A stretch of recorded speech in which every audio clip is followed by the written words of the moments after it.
Assalamualaikum warahmatullahi wabarakatuh. Para pemirsa channel Laskar Mataram Raya, pertama-tama kami ucapkan yang berpuasa selamat menikmati berbuka puasa dan persiapan untuk melaksanakan ibadah sunnah sholat taraweh.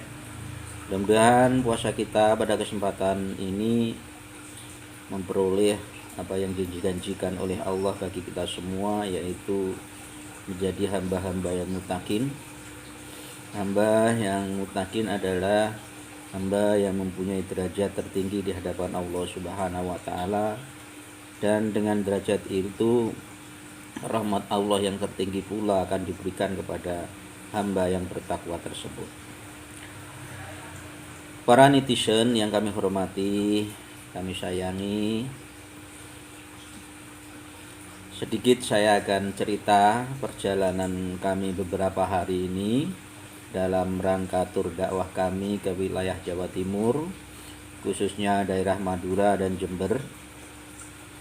Di sana kami berada dalam sebuah pondok. Kami menemukan sebuah pondok yang sangat unik, dan pondok itu adalah salah satu pondok tertua di Jember, yaitu Pondok Al-Wafa yang diasuh oleh Bahara Abduh atau Kiai Haji Raden Muhammad Abdul Aziz, atau yang sering dikenal sebagai Ra Abduh.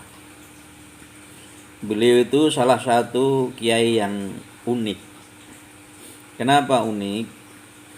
Beliau dalam mendidik santri-santrinya itu dengan sistem mabadi.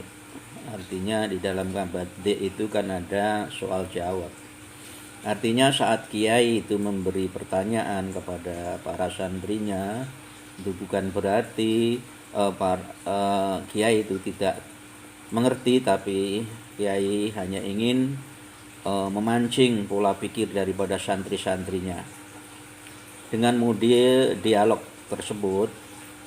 Jadi santri-santri bisa mengungkapkan pikiran-pikiran, pendapat-pendapatnya di dalam forum yang selalu diadakan oleh kiai dengan diberi judul Forum Dialog Muara Rasa Mencari Etika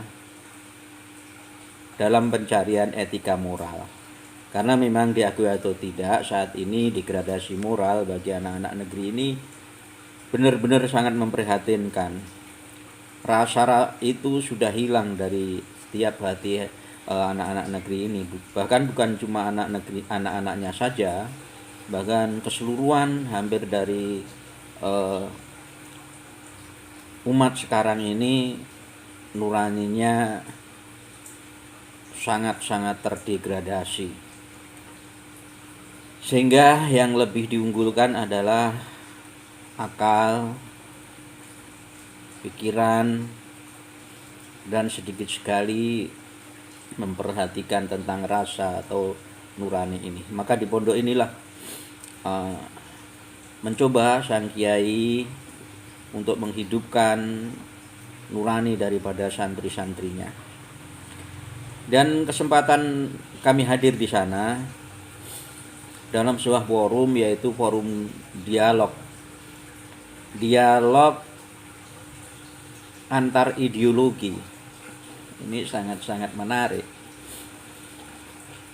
Dialog antar ideologi yang di situ ada mantan anak PKI, ada mantan HTI, ada Salafi Wahabi, ada dari nasionalis, dan ada kaum kejawen.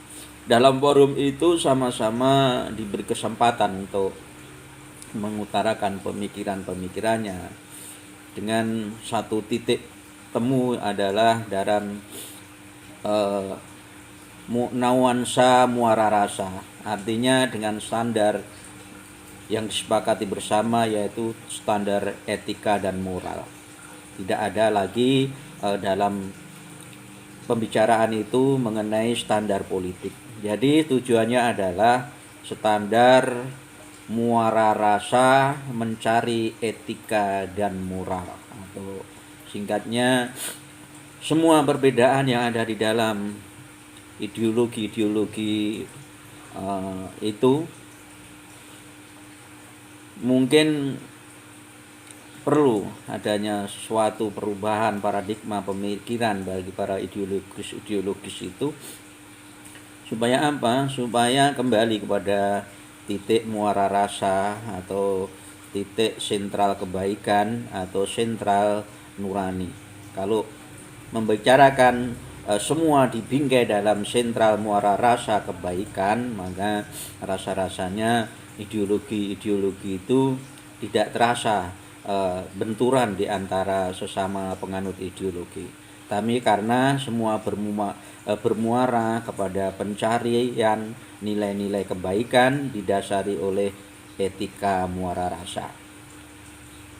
Lebih baiknya mari kita simak diskusi yang sangat menarik ini. Mudah-mudahan membawa paradigma pemikiran kita bersama. Sekali lagi, dalam diskusi ini jauh dari muatan politik. Hanya satu kata, yaitu ingin membangkitkan muara rasa, membangkitkan nurani dalam bingkai kebaikan bersama atau al-khair, sehingga nilai-nilai keislaman yang didakwahkan fastabihul khairat itu bisa benar-benar diwujudkan oleh siapa saja dengan melakukan berlomba-lomba dalam nilai-nilai kebaikan. Karena kebaikan itu tidak mempunyai agama, kebaikan itu tidak mempunyai baju, karena kebaikan itu adalah nilai universal. Demikian, mari kita simak diskusi yang sangat menarik itu. Selamat menyaksikan. Perlu bergabung ada yang dibawa. Lab apa? Lab radikalkan radikal kiri. HTI dan PKI. Siapa-siapa yang jadi pembela HTI, ex-HTI bubarkan, dan siapa pembela PKI beri ngumpul kalau bisa di sini. Jangan lupa di terwasip kita ini. Mari pembela HTI, pembela PKI ngumpul. Mumpung di sini ada. Karena tidak boleh membela PKI dan HTI dirubah. Pembela khilafah dan pembela kemanusiaan. Betul apa tidak? Ini lab khilafah. Silakan bicara, terus. Khilafah ini yang membentuk. Kalau boleh sekarang mau dibentuk khilafah, sekarang jangan ada ini jangan. Jangan. Kan banyak khilafah. Banyak khilafah. FPI pun pernah bicara khilafah juga, ya betul ya? FPI pun. Jangan ada ini lagi. Pembela khilafah ini ada orangnya. Jangan ada ini lagi. Penjaga khilafah merasa wajib dibentuk hari ini, wajib muncul tegak. Tapi tidak boleh. Ini asli, ini asli. Ini lab, perlu dipegang, ini perlu di DPR, MPR, DPRD, BPD perlu menyimak hari ini mestinya. Assalamualaikum warahmatullahi wabarakatuh. Kepada para tokoh yang hadir di sini, ada Dr. Ahmad Nurdin, kami hormati Pak Iwan, Pak Abdi dan Mas Arif. Memang bisa dikatakan ketika kita berbicara atau membicarakan tentang khilafah ini kan memang suatu masalah yang riskan atau berisiko, entah apapun lah. Karena selama ini bisa dikatakan istilah khilafah ini kan stigmanya kan negatif. Padahal kalau mungkin dalam bahasa saya, jadi sejarah adanya khilafah ini kan sudah ada sejak 1400 tahun yang lalu. Kalau bahasanya seimbang, khilafah itu sudah dibentuk sejak Nabi Daud alaihissalam. Cuma bahasa saya, khilafah ini itu yang dibangun sejak masa Rasulullah SAW dan kemudian dilanjutkan para khalifah Rasyidin dan untuk sejak tahun 19 Islam. Artinya apa? Artinya secara empiris, ya, secara historis, khilafah ini pernah ada dan eksis kurang lebih 1300 tahun. Cuma sejak tahun 1924 eksistensi khilafah ini sudah tidak ada, yaitu sejak Turki Utsmani diruntuhkan oleh Mustafa Kemal Atatürk. Dan sejak saat itulah umat Islam ini terpecah belah menjadi berbagai macam negara-negara kecil, ya, kurang lebih dari 50 negara di seluruh penjuru dunia.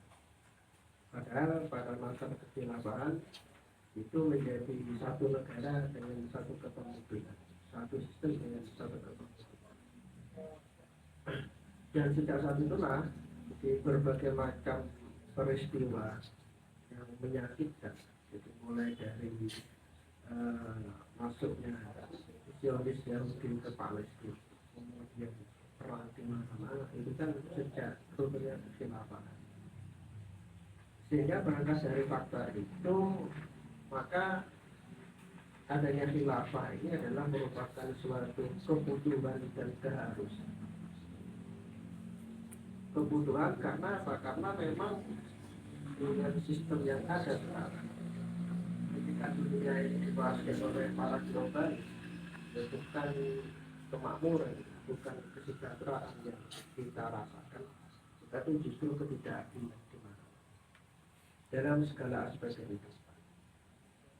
Makanya ketika kita kembali berkata kepada bagaimana penerapan hukum Islam dalam dunia khilafah ini kita akan bisa mendapati ya, keadilan di sana. Makanya di sinilah kemudian bahasa saya ya adanya khilafah ini suatu kebutuhan. Yang kedua karena keharusan. Karena apa? Karena memang adanya khilafah. Jadi ini merupakan perintah. Jadi sistem bernegara yang diperintahkan oleh Allah dan oleh Rasulullah SAW dan dilanjutkan para khulafaur rasyidin itu adalah sistem khilafah. Karena dua inilah, jadi karena dorongan dua inilah, jadi karena wajib dan kedua karena kebutuhan, maka seluruh umat Islam ini memiliki tanggung jawab yang sama. Bagaimana mengembalikan kekhilafan. Makanya kita bisa melihat ya, berbagai macam gerakan-gerakan di baik internasional itu mereka semuanya berkaitan dengan namanya khilafah, baik namanya Ikhwanul Muslimin ataupun kemudian ada namanya Hizbut Tahrir atau kemudian banyaklah. Jadi semuanya cita-citanya itu muaranya satu, yaitu ke khilafah, kepemimpinan. Makanya saat ini ketika kita melihat kerusakan ini sudah semakin mengakar tengah-tengah masyarakat, memang solusi terbaik untuk menyelamatkan umat manusia ini dengan mengembalikan khilafah. Mungkin sementara seperti itu saja. Boleh saya bicara perbedaannya. Meja ini namanya panjangnya kan mungkin 2 km. Tapi sebenarnya meja ini pastinya tidak bisa harus keluar sobat.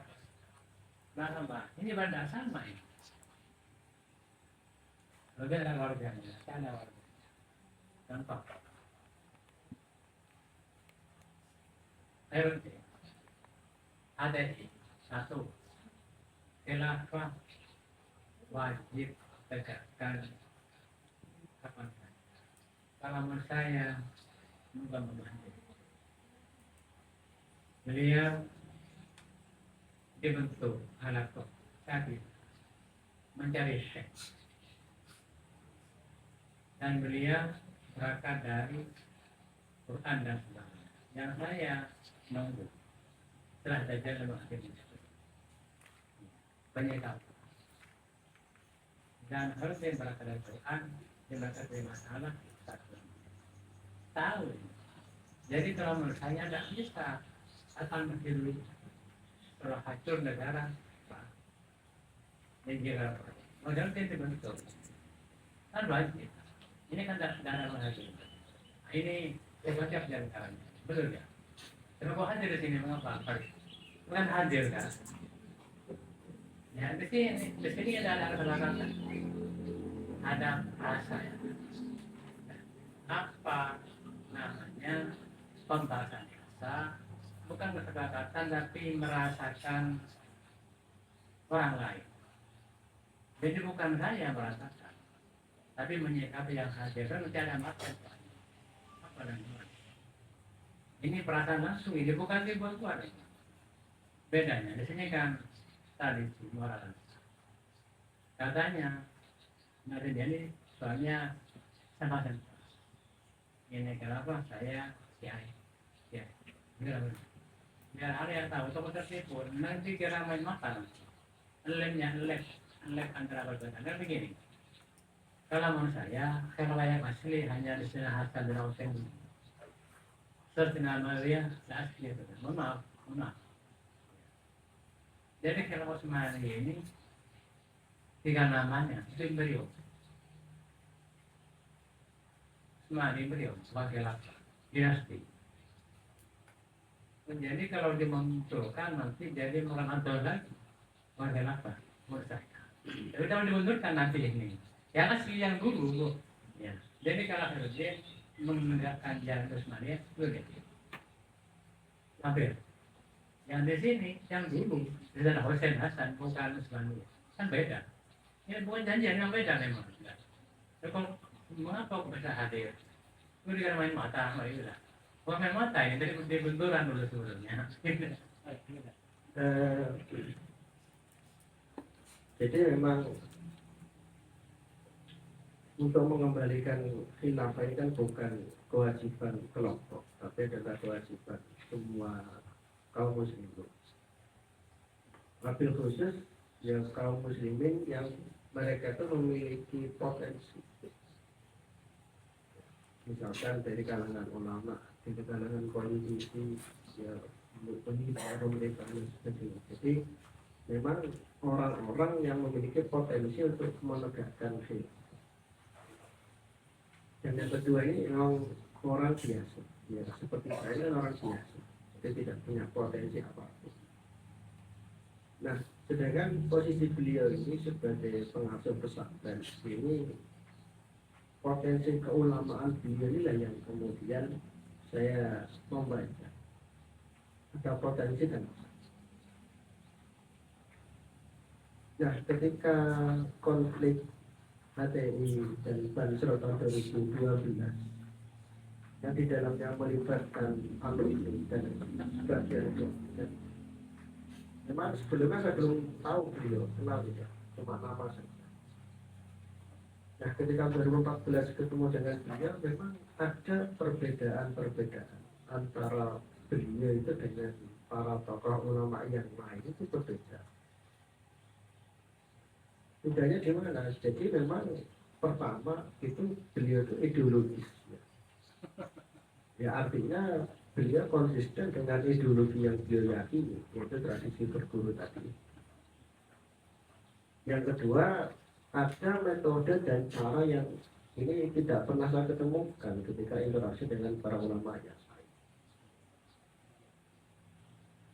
Nah sehingga makanya apa ya? Jadi sehingga saya hanya mencari titik temunya di mana antara upaya untuk mengembalikan khilafah dengan beliau ini sebagai ulama dengan ideologi tradisi berguru tadi. Sehingga meskipun kita sama-sama sepakat khilafah itu akan muncul di akhir zaman, tetapi ada beberapa pandangan yang berbeda seperti disampaikan beliau. Tapi kami bagi saya pribadi tidak ada permasalahan. Toh yang diperlukan di sini adalah proses bagaimana menuju ke sana. Bagaimana proses menuju ke sana. Sehingga bahasa titik temunya bagaimana dengan perbedaan yang ada ini kita sama-sama mempersiapkan. Kita mempersiapkan diri kita, keluarga kita, dan mungkin ya segala perilaku kita itu dipersiapkan untuk akan datangnya baik itu khilafah ataupun Imam Mahdi. Artinya entah yang nanti tegak dulu itu khilafah atau entah nanti yang datang lebih dulu di Imam Mahdi ya tidak, maka kita harus sama-sama siap. Ketika Imam Mahdi sudah dibayar diangkat, ya kita harus siap samina wa ta'ala kepada Imam Mahdi yang telah dibayar. Ataupun yang kedua, ketika khilafah yang memang bukan Imam Mahdi sudah secara syar'i telah diangkat dan dibayar, ya maka kita harus sama-sama siap samina wa ta'ala kepada imam yang telah diangkat. Tidaknya seperti itu. Ya, akhirnya anehnya Tuhan menakdirkan fungsi yang di luar jangkauan saya. Saya dulu curhat kepada Kiai Ketua Jember, semua sampai hari ini 18 tahun tidak ada yang tidak ada sampai hari ini. Yang ada malah orang keturunan PKI. Tapi banyak PKI memang. Ini orangnya baju merah mana? Bukan SMP. Tapi karena PKI dilarang tak bisa. Tapi marhen bisa. Marhen. Ketika bicara marhenis banget. Saya tidak akan selalu masuk ke marhenis atau dikira apa yang penting kemanusiaan. Ketika masuk ke kemanusiaan itu punya orang yang sudah instan membaca rahmatan, mesti sudah. Tidak ada manusia yang tidak nurani, Nur Muhammad ada Nur Muhammad. Tapi kalau bilang nanti Imam Khilafah muncul dari nurani manusia, ya lima pantulannya bisa saja dimarahkan, dijebaknya bisa juga nanti. Silahkan gimana? Begini, mohon maaf, ini tidak terangkai. Ada hadis. Insya Allah pembaca-baca Madura. Namanya kali ini pengurus pondok baca-baca Madura. Al-Khairat, Bulu Kecil, Suger di Jember kali. Ada laser NU. Nah, Arif ini pernah seperti ini di sini. Salah Arif. Silakan bicara. Ini saya minta bantu. Pernah bilang, Arif, coba Arif, saya kantor buka di sini. Beda cemburu. Mana ada? Mana orang-orang ini? Coba lihat dulu. Salam kepada Jakarta dulu. Kalau ada siapa namanya, Ye Kamal, almarhum ada ya. Dulu ayah terserah, kalau saya. Tokoh di Jakarta mungkin kalau di Mewin dulu siapa? Saya beri, Meksil Menamunnya dulu. Coba cari Meksil Menamunnya. Tokoh di mana ada pejuang istilah idealnya orang, ada semuanya. Lihat aja cemburu, takut dikira apa ya? Apa radikalan banana. Jadi kemanusiaannya sebenarnya. Nah, lab manusia dan langit di mana? Memang memang dulu gini, ngira-ngira memang. Maksud dong. Ini saya dulu ngira-ngira lain bumi. Langit bumi. Dulu. Tapi kalau di labnya langit bumi jangan buat abduk. Sebagian udah kita disuruh banyak labnya Muara Sanurani buat abduk. Mari mengapa kok Arif masih bisa diundang di sini macam-macam lah. Silakan. Kesiapan membela manusia sedunia lah, baik. Kesiapan membela manusia sedunia ini adalah sedunia dunia kan? Cerita lagi, terang dulu jangan Banyuwangi. Assalamualaikum warahmatullahi wabarakatuh. Banyuwangi.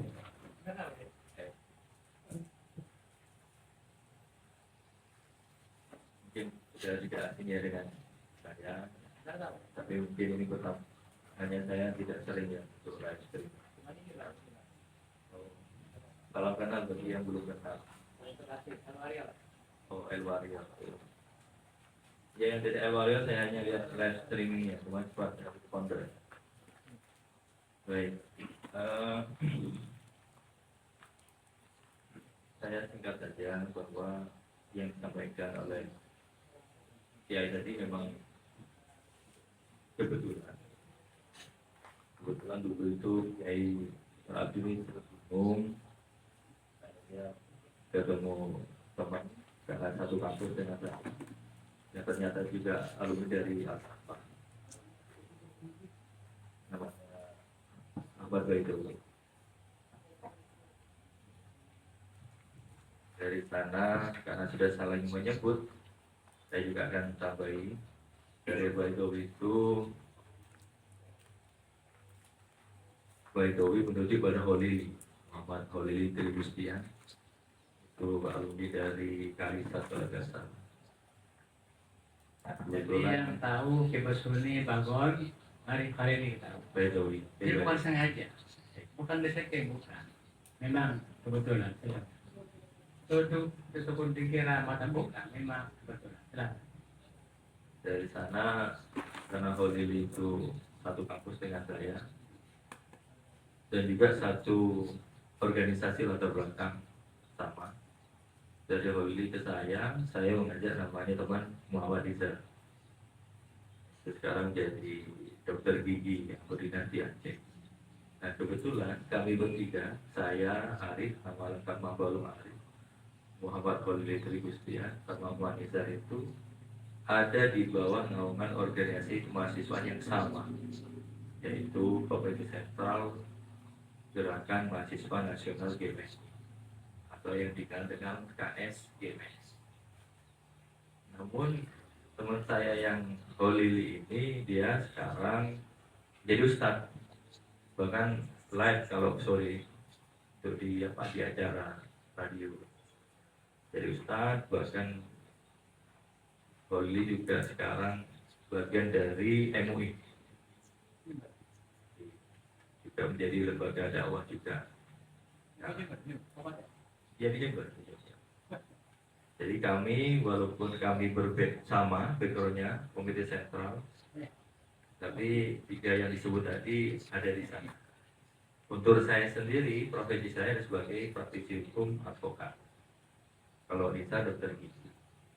Nah, tapi kami tetap biasa berkomunikasi, saling silaturahim, kadang Holili datang ke rumah saya, kita saling main. Tetap koridornya tentang kemanusiaan.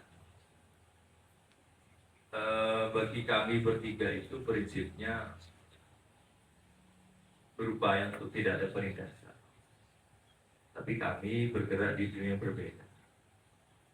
Kalau oleh mungkin dunia dakwah juga ngopeni buruh migran. Jadi kalau XTKI yang bermasalah itu pembelanya Holili. Kemudian Holili juga sekarang jadi staf ahlinya Bupati di bidang pesantren. Tapi beliau juga menyampaikan saya sepanjang itu masalah umat ya saya dukung. Kalau tidak saya akan tentang. Makanya tetap dia jadi sosok yang berbeda. Kalau Nizar tetap di dunia kedokteran sebagai dokter gigi. Nah, itu sekumir akhirnya kami jadi sulit serah terima dari Ahmad Baidowi menyerahkan kepada Holili menyerahkan ke saya. Nah, saya ini mohon maaf kepada halayak, saya ini orangnya suka bercanda, jadi berbahaya, mungkin berbahaya karena bisa serius biasa bercanda atau sebaliknya kalau tidak bisa memahami saya. Karena ini Kiai kan rawan ya, saat itu kan Kiai kan berkomunikasi dengan Forpinda sering, entah itu dengan umaro, juga ulama, ada bupati, ada dari polisi. Maka karena saya memang orangnya orang lapangan, saya ajaklah teman saya namanya Liza. Liza orangnya lebih konseptual. Kalau kami bertiga, Holili, saya kalau lagi turun ke jalan, saya dan Nuri sama menjadi orator. Kalau Nizar tidak bisa, dia hanya sebagai konsep menulis, seperti kita buat selebaran pamflet itu Nizar. Kalau Holili sama saya lebih pada orator. Nah, tapi di kemudian hari berjalan waktu, saya itu lebih suka mengumpulkan massa. Jadi kalau mengumpulkan orang, saya diberikan kemudahan. Kalau Holili lebih ngomong, jadi ketika sudah kumpul, yang ngomong itu Holili. Yang ngopeng, yang ngajari, yang udah edukasi itu Holili. Kalau Nizar lebih ke konseptor. Jadi kami bertiga tanpa disadari berjalan, tanpa harus berbagi tugas. Nah, itu gambaran dari yang bahasa Kiai dirasakan. Cuma tetap ya tidak ada yang istimewa. Semua mengalir dengan apa ada. Tidak ada niat yang apa-apa, juga tidak ada cita-cita yang muluk-muluk, tidak. Yang penting bagaimana masyarakat khususnya yang kebetulan kami backup bisa dipenuhi haknya, bisa bahagia. Intinya hanya itu. Tidak ada yang istimewa. Itu tentang teman kami. Itu di 2004. Sekarang menjadi pada yang saya, ada PKI-nya jadi. Benar bahwa kakek saya itu keturunan dari Banyuwangi. Kakek saya punya saudara. Saudara kakek itu memang murni sebagai PKI. Sampai saya menelusuri itu. Bahkan pinter-pinter. Cuman mohon maaf ya. Mudah-mudahan ini bukan memprovokasi ya. Karena ada kegelisahan. Karena saya juga dari Gerakan Mahasiswa Nasional Indonesia, KSGMNI ya kalau di Jember. Karena di Jember ada dua, biar gak salah paham. Di Jember itu ada DPC, ada Komite Sentral. Saya kebetulan yang Komite Sentral. Tempat kami ada di depan Polres, di ujung. Kami bersentral di Jember. Kalau yang DPC bersentral di Jakarta. Ada presidium seluruh Indonesia. Jadi satu-satunya GMNI yang pecah hanya di Jember, hanya kami. Ada berdiri sendiri Jember dengan apa? Komite Sentral. Tidak tergantung pusat. Tidak tergantung pusat. Tidak tergantung dari siapapun. Kami benar-benar merdeka. Jadi merdeka menjadi manusia. Kami bisa ngurus diri kami sendiri. Tapi tetap ada batasan-batasan. Kembali yang tadi, biar tidak salah paham. Ada kegelisahan saya dari TK, dari SD, dari SMP, bahkan SMA. PKI menjadi momok. Bahkan saya orangnya itu kan rasa ingin tinggi. Ada lirik lagu yang namanya genjer-genjer. Bahkan kalau nyanyi itu bisa ditangkap. Kan saya kan suka menggoda orang. Ya di rumah nyanyi itu. Nenek saya yang tidak teriak. Jangan Rip, lagu sama curang. Lah Rip, jangan nyanyi roh. Jangan nyanyi itu Rip. Pegang dia, ditangkap di polisi. Nanti kamu ditangkap. Iya berapa? Tidak apa-apa. Tidak ada apa-apa. Saya gelisah. Suatu ketika saya sudah tahu bahwa keturunan dari keluarga ayah saya dari PKI, saya coba sholat ke Banyuwangi. Ketika sampai di rumah itu, saya melihat itu ada lafaz Allah, ada lafaz Muhammad. Bahkan ada gambar dia lagi sedang pernah naik haji ke Baitullah. Sepertinya ada yang salah dalam pelajaran ini. Karena pelajaran kami waktu di SD dulu bahwa PKI adalah tidak beragama. Orang komunis tidak beragama. Penganut PKI adalah orang yang ateis. Tapi faktanya bahwa keluarga saya yang PKI, yang memang menganut, yang ikut partai itu beragama.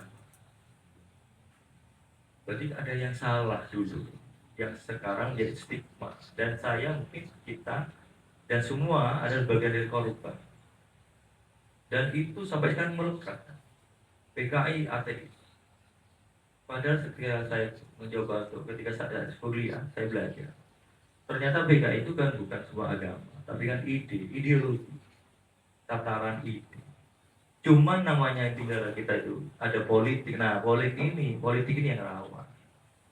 Dan isu-isu agama itu adalah isu-isu yang mudah untuk memporak-porandakan alam pikiran kita. Dan sampai detik ini, isu-isu agama itu yang paling mudah. Kita mau jadi apa kalau pakai nuansa agama mudah. Mau terjun ke mana kalau kita yang jual agama mudah. Kan seperti itu. Ini juga berhasil. Jadi gambaran besar, gambaran sederhana pribadi saya bahwa ada yang salah dalam negara, tapi tidak terungkap. Jadi sampai detik ini saya biasa dengan PKI biasa. Bahkan menurut pribadi saya, yang bahaya itu yang munafik, yang berbahaya. Bahkan bagi saya bahaya orang Islam sendiri, bukan PKI. PKI itu karena ada politik. Dulu kan PKI pun besar. Namanya untuk meruntuhkan kan gampang. Ahok aja runtuh hanya dengan Al-Maidah ayat 3. Runtuh sudah habis. Padahal kalau kita kaji ulang, mohon maaf kalau ya, karena ini sudah masalah hukum lapor. Saya yakin dalam hati nurani kecil Ahok tidak ada niatan untuk mendiskriminasi atau menjelekkan agama Islam. Tidak ada. Andai kata Abdul berkenan bisa mengajak Ahok ke sini, saya yakin, aku yakin, tidak ada niat untuk menistakan agama Islam. Karena apa? Karena ada politik propaganda. Sekarang untuk saat ini yang menjadi persoalan kita bersama mungkin menurut pribadi saya, karena kita sudah ada di dunia digital, ini rawan. Kita lawan terpecah belah. Sekarang antar habaib sudah ada gesek, antar kiai ada gesek, antar gus, antar lora sudah ada gesek. Tidak saling mendukung, tidak saling melengkapi, tidak ada kasih sayang, yang ada menjatuhkan, bahkan saling menjatuhkan. Entah itu karena urusan hasud, dengki, atau iri, kita tidak tahu. Tapi ini menjadi konsumsi kita tiap hari. Bahkan adik-adik kita, anak-anak kita mengkonsumsi itu di dunia digital. Mudah-mudahan live streaming ini, saya berharap live streaming ini akan dicari, disaksikan, bahkan dilihat, dikaji oleh semua pihak, termasuk negara. Negara kita sekarang dalam fase stadium 3, mendekati mudah terpecah belah. Berhampir tiap hari berita pasti ada yang pecah belah. Nah, ini tugas siapa? Nah, fungsi sekarang adalah bahwa ketika manusia melapaskan semuanya, maka akan fitrah itu biar pandangan saya pribadi ya. Makanya walaupun saya di embel-embel PKI atau apapun, saya tidak ada masalah. Yang penting ketika ada orang jatuh, saya mau bantu dia. Ketika ada orang susah, saya mau bantu dia. Apa artinya kita memegang label agama? Ketika ada saudara kita jatuh, kita tidak mau membantu. Atau kita masih ogah-ogah membantu. Atau masih menghitung, aku dapat apa, siapa dia, dia ikut apa, alirannya apa, kiainya siapa, gurunya siapa. Kan tidak ada itu. Kalau kita sudah manusia, kita melepaskan itu. Bahkan seorang ateis pun akan saya bantu. Einstein aja yang kata ateis di akhir hidupnya dia mengakui bahwa ada kekuatan lain, ada Tuhan. Itu Einstein. Nah, itu mungkin pembuka dari saya sebagai orang yang dicap ada keturunan PKI. Juga saya sekarang dulu pernah di GMI yang dikenal dengan merah ya. Merah mungkin kalau dari zamannya udah lama ada Nasakom, nasionalis, komunis. Nah, saya nasionalis. komunis dan agama. Tapi halayak yakinlah bahwa hidup ini tidak lepas dari politik. Maka dari itu kita hati-hati.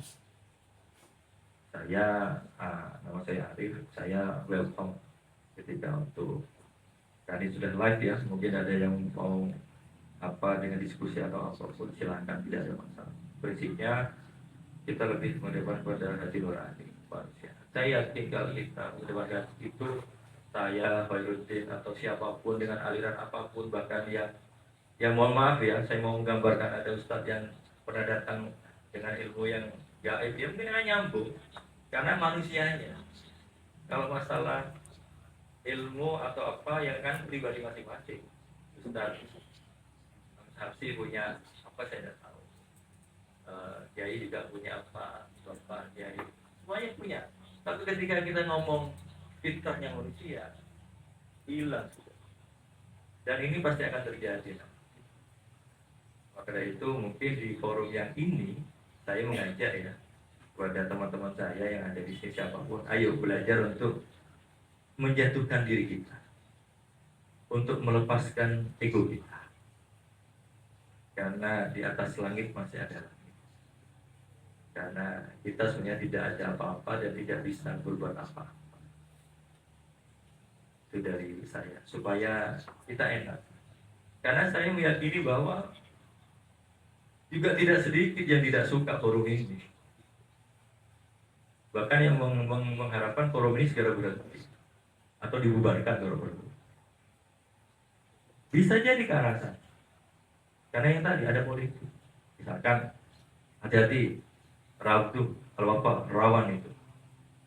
Kalau ditudingi oleh politik, bisa dibubarkan. Sangat bisa.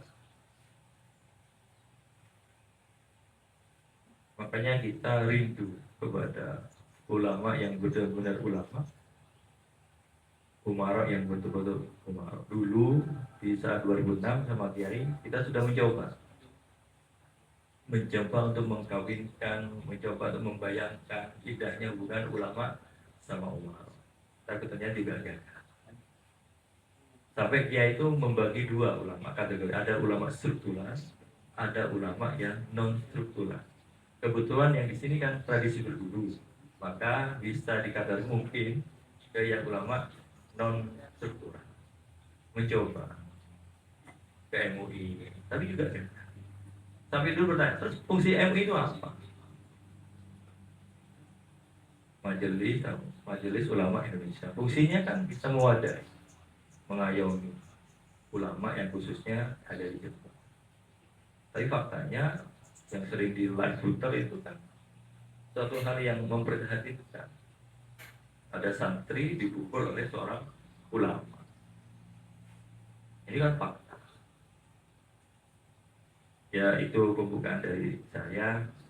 Pada prinsipnya saya pribadi mendukung penuh kegiatan ini. Dengan konsep yang ingin menuangkan muara, rasa, suasana, kesepuhan, sentral muara rasa, suasana kesepuhan itu luar biasa sebenarnya. Tapi butuh energi khusus untuk bisa menerima itu. Tidak semua orang bisa menerima itu, tapi semua orang pasti bisa baca itu. Saya berkali-kali berpesan kepada yang bertanya, yang seberkali bagaimana caranya mudah untuk menyikapi kiai. Gampang, jatuhkan dirimu, turunkan egomu, buang ego, kembali kepada manusia. Nanti muncul lagi. Kalau masih akunya yang muncul susah, tidak akan pernah tersambung, susah untuk memahami materi yang ini. Karena luar biasa, materi ini luar biasa bagi saya. Tidak mudah. Dan bahasanya kan banyak yang bahasa apa ya? Bahasa yang akademisi ya Pak. Ini kan kelasnya kan bukan kelas S1 kalau mungkin ya. Harusnya di sini ini hadir profesor, doktor harusnya. Saya berharap mungkin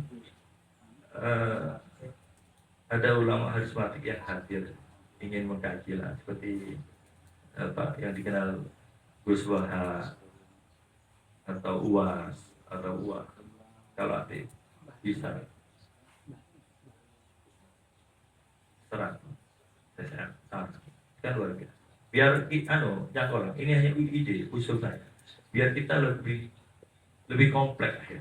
Ada ulama-ulama desa yang basicnya tidak pernah mengenyam sekolah, kan sama dengan dia.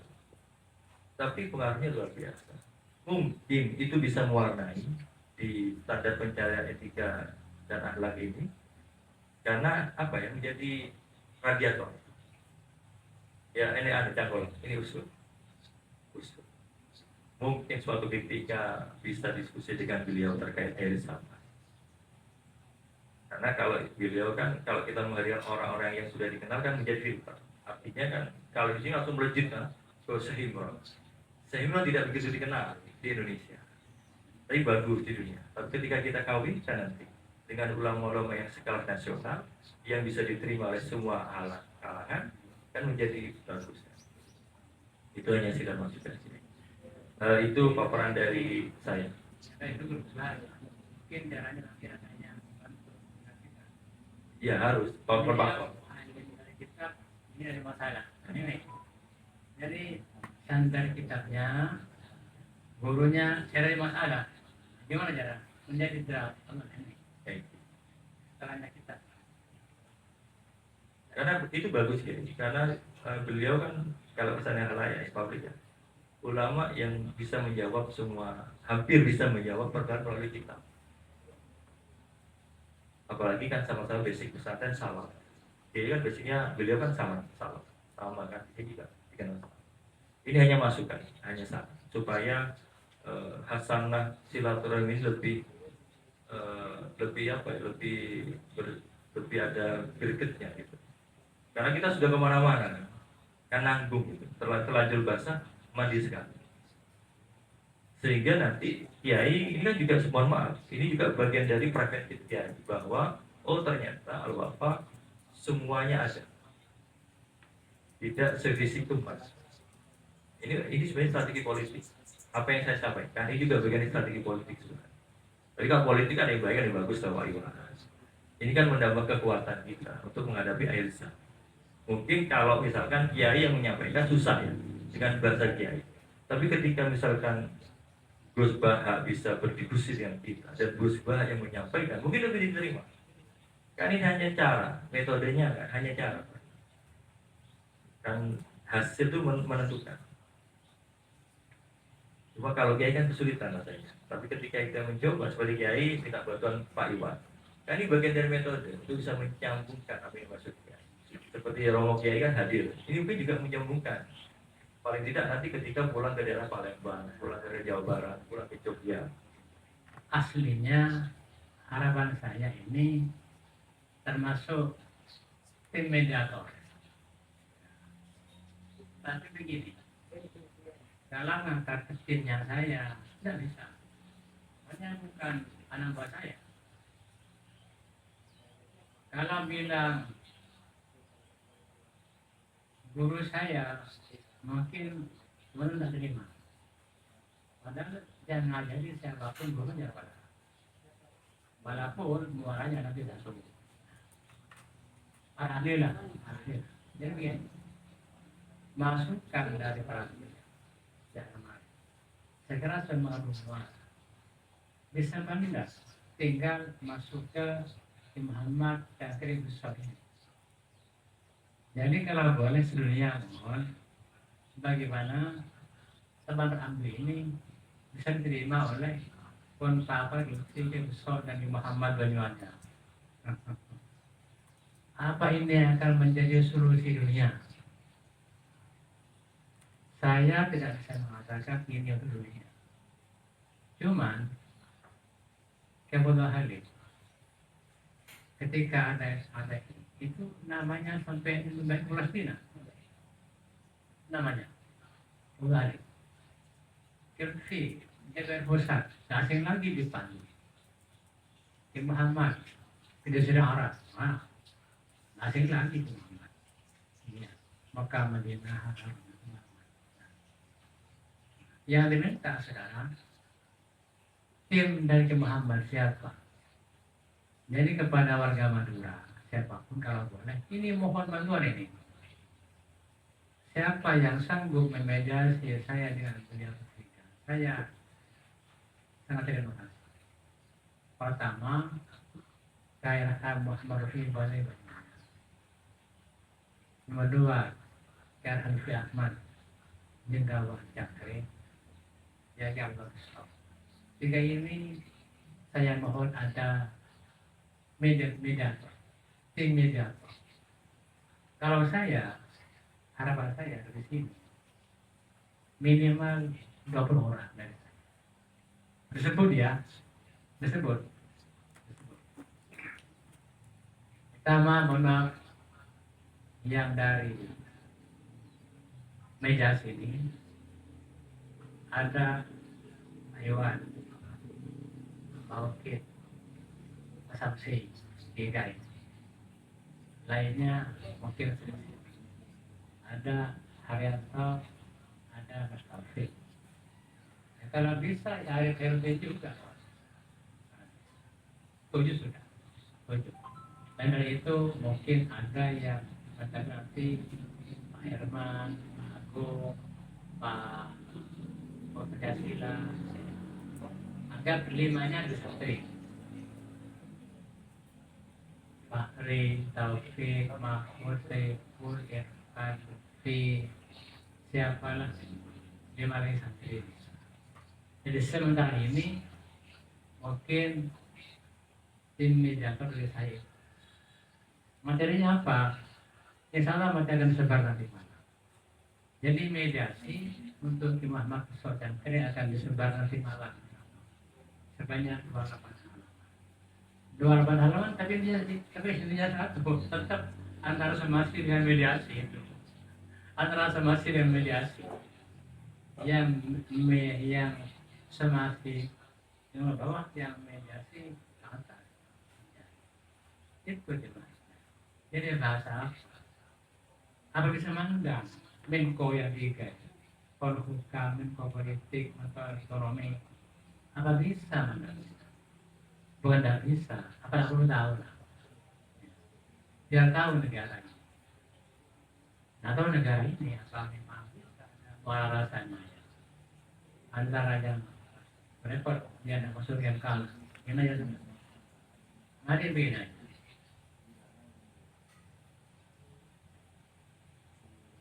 Jadi intinya ini aslinya tim mediator ke Banyuwangi. Karena tadi tidak jadi dari sini, maka diganti oleh pembukaan panjang nanti. Cuma nanti ada kan bicara berikan. Menghindari mungkin saja. Yang rawan kan ini antara terang. Saya tidak ingin masuk ke konflik, cuma ikuti saja begini. Nusantara ini sudah mempunyai tradisi yang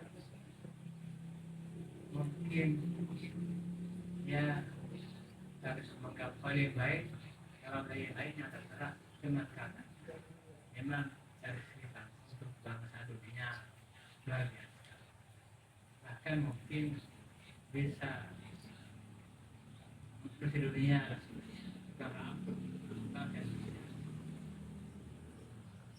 cuman bedanya perlu lebar dari Solo ke Bali, dari Solo. Mengapa Solo? Begini, coba berikan salam orang mau di Solo tadi. Dulu ketika Kedua Hamid pertama-tama fungsikan masjid di sini di mata. Kata orang Belanda bilang, apa pada Rusia bagaimana? Dari Belanda atau perikanan misalnya. Akhirnya Abdul Hamid kirim surat ke atau Sodo, ya, tahu siapa. Akhirnya ada keputusan bahwa boleh kalau bahasanya dulu katanya mengumpulkan orang, katanya. Tak tahu ya.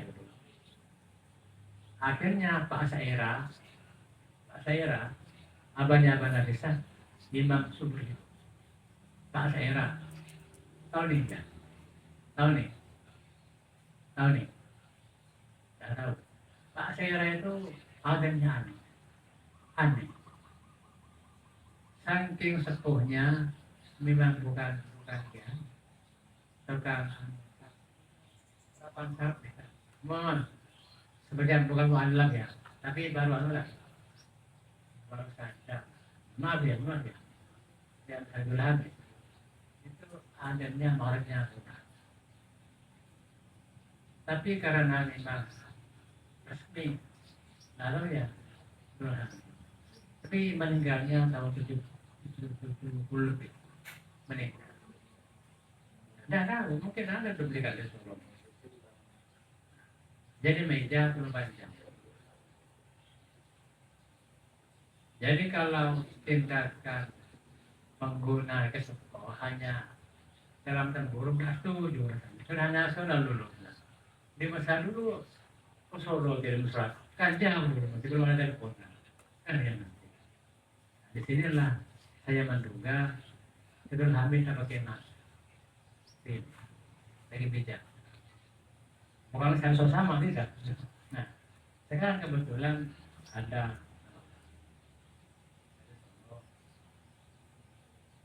kata bicara ini bukan provokasi orang-orang Madura, orang Jawa tidak. Tapi semuanya ini adalah murni yang membaca. Mencari pesan.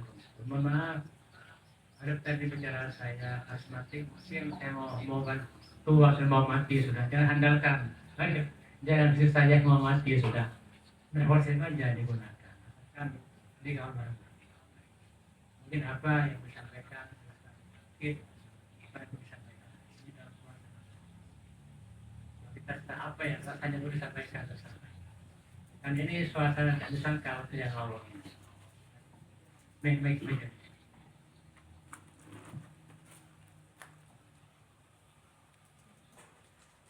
Assalamualaikum warahmatullahi wabarakatuh. Alhamdulillah kita awali dengan suasana, sekali lagi kita awali dengan suasana persaudaraan. Untuk bersaudara itu tidak butuh sama. Untuk bisa duduk bersama itu tidak mesti sama.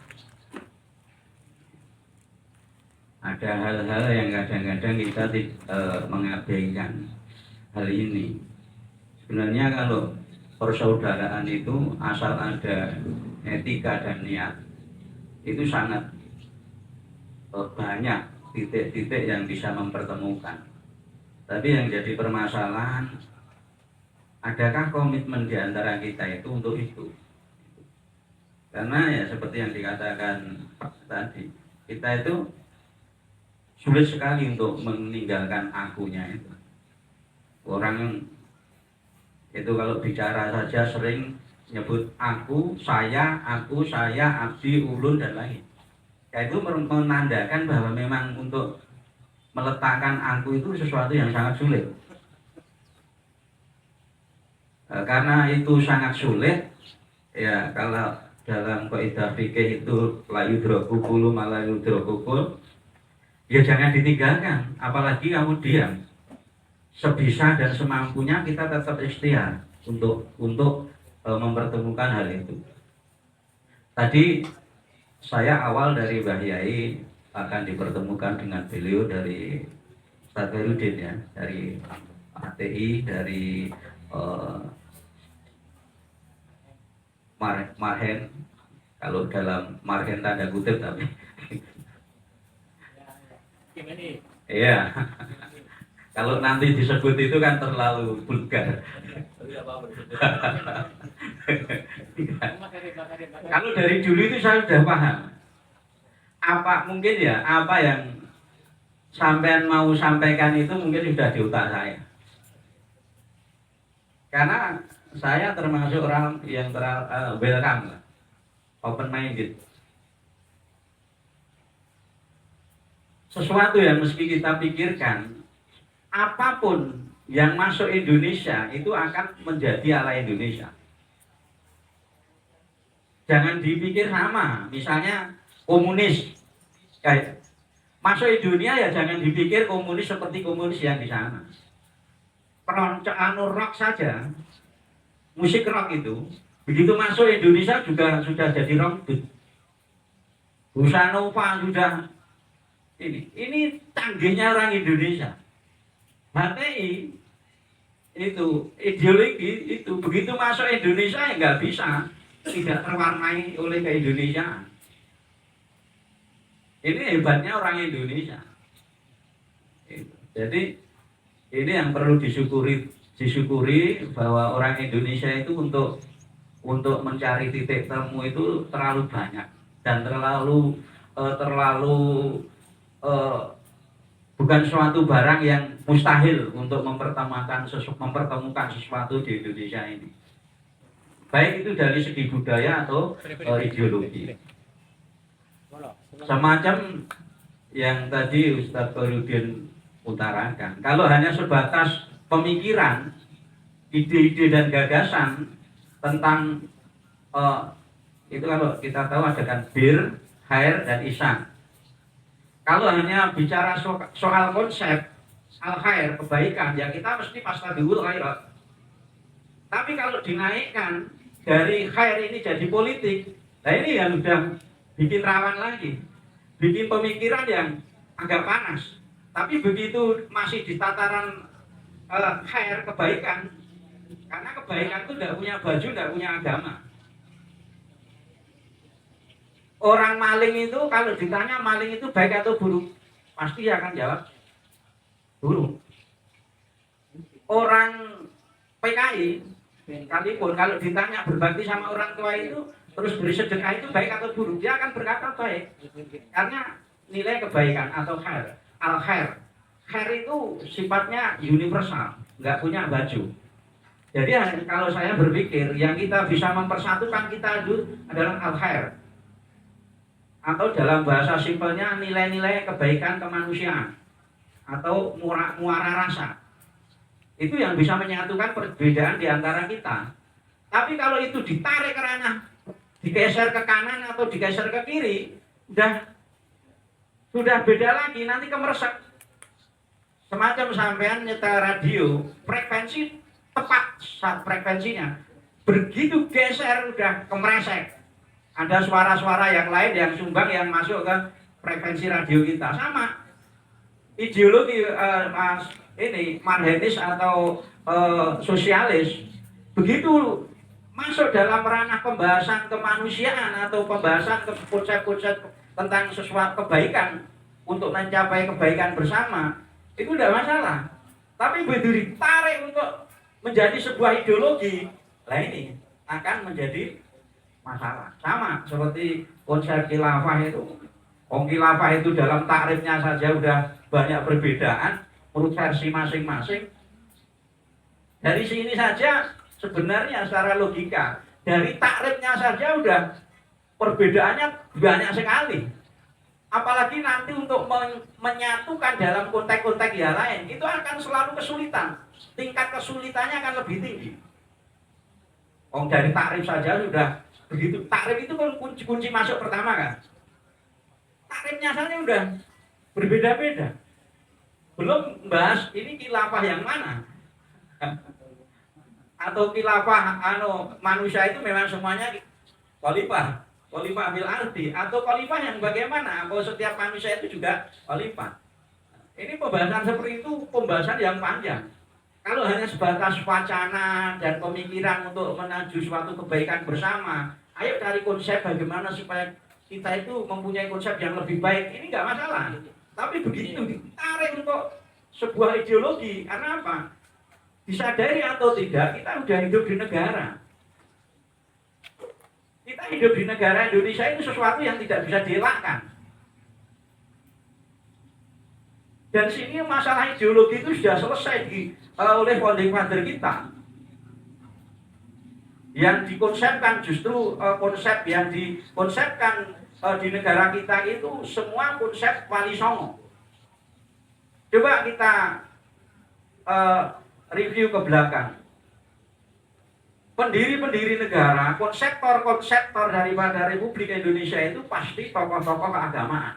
Dan semua bermuara kalau dirunut ke atas itu ada 3 model golongan. 1 agamawan,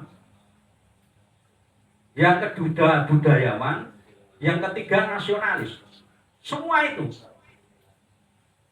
Agamawan itu pemegang ini siapa?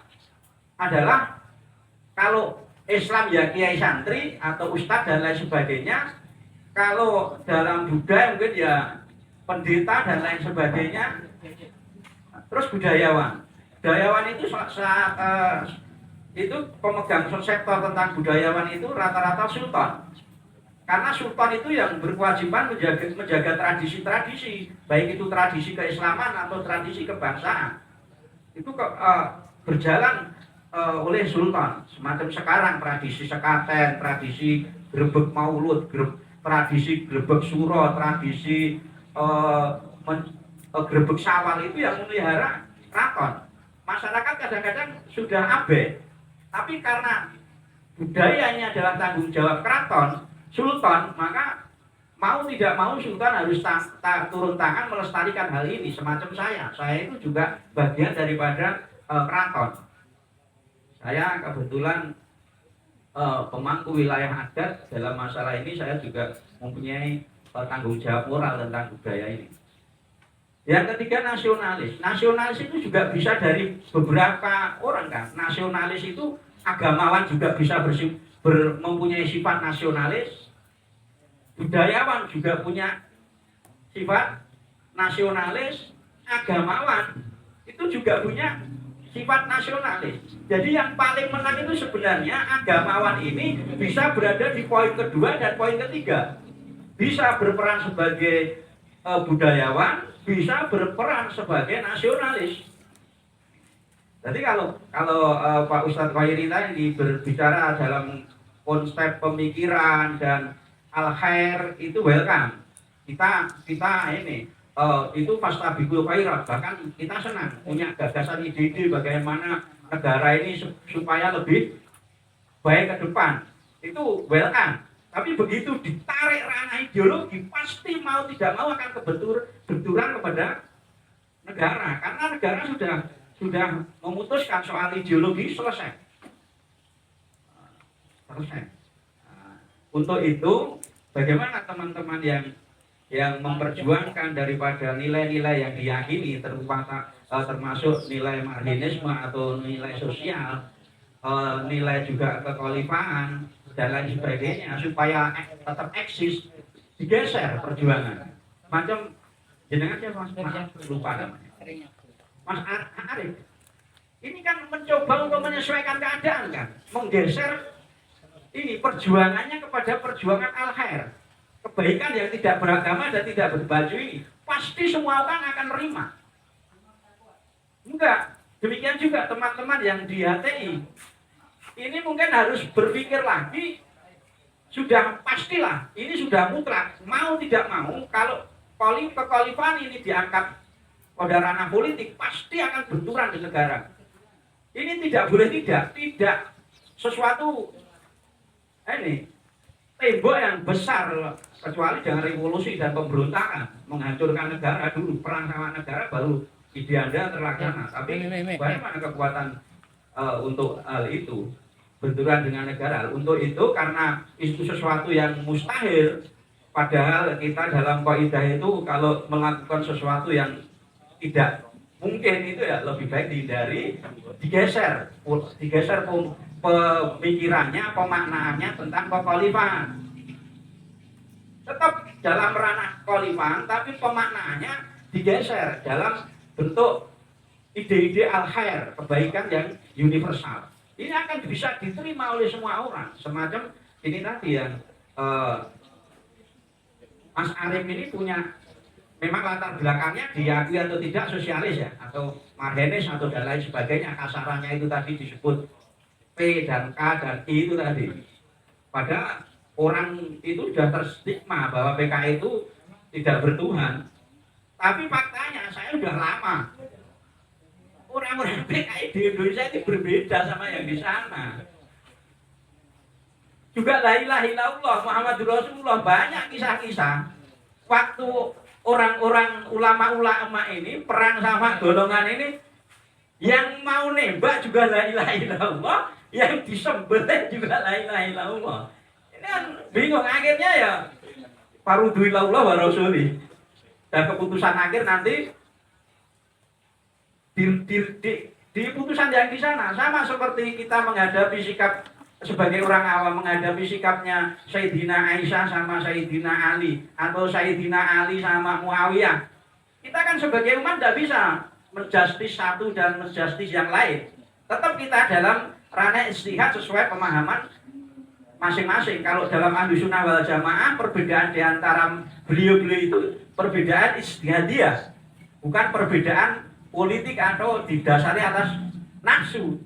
Karena ini karena husnudon kita sebagai orang Ahlus Sunnah wal Jamaah tidak berani memutuskan Aisyah yang salah atau Ali yang salah, Muawiyah yang salah atau Ali yang salah, tidak bisa. Atau walaupun itu dari berangkat nilai pemahaman masing-masing ini nanti akan menentukan sikap daripada pribadi kita juga masing-masing. Yang kami ingin tekankan di sini, mari kembali kepada yang di Maui YR Abdo, bahwa kita itu membangkitkan sentral muara rasa. Sentral muara rasa itu bisa bangkit kalau standarnya al-khair, kebaikan secara universal. Digeser ke atas ihsan itu sudah rewel, digeser ke bawah bir juga rewel. Bir itu kan kebaikan berdasarkan kebaktian, ada syarat rukunnya, dan syarat rukunnya itu di beberapa mata berbeda-beda juga pemikirannya. Begitu naik lagi, dinaikkan ke khair ini, naik ke ihsan, itu sudah berbeda lagi. Antak budullah ke anaka, menafsiri ke anaka ini saja sudah berbeda-beda. Maka yang titik temu yang memungkinkan untuk kita bisa duduk bersama adalah al-khair. Dan al-khair ini dituntunkan oleh dalam agama Islam dengan seruan fastabiqul khairat. Ini saja yang mungkin bisa kami sampaikan. Saya nggak mau ranah perdebatan, karena nuansa kami semua ini sarasehan duduk bersama dalam suasana persaudaraan. Kalau saya bikin pertanyaan-pertanyaan mematikan, itu nanti tidak produktif. Nah, jadi kita ambil muara rasanya. Bisa saja saya mematikan pendapat sampean, saya cari pertanyaan yang pedes-pedes, tapi saya rasa tidak begitu ada. Kita timbang masalah mursalahnya, tidak begitu ada manfaatnya. Tapi yang kita inginkan seperti komitmen Yai, kita duduk di sini dalam muara rasa yang sama, yaitu nurani kita bangkitkan, nurani kita hidupkan, kebaikan kita gelurakan dalam nuansa fastabiqul khairat. Jadi titik besar kita di al-khair, kebaikan yang universal. Itu saja dari saya. Assalamualaikum warahmatullahi wabarakatuh. Sedikit goyon tapi serius ya. Saya kira pabrik ini menjelang bangsa yang memang militan mungkin Solo sampai jadi keraton kerajaan eksis, tapi Solo kan sekarang swasta budaya.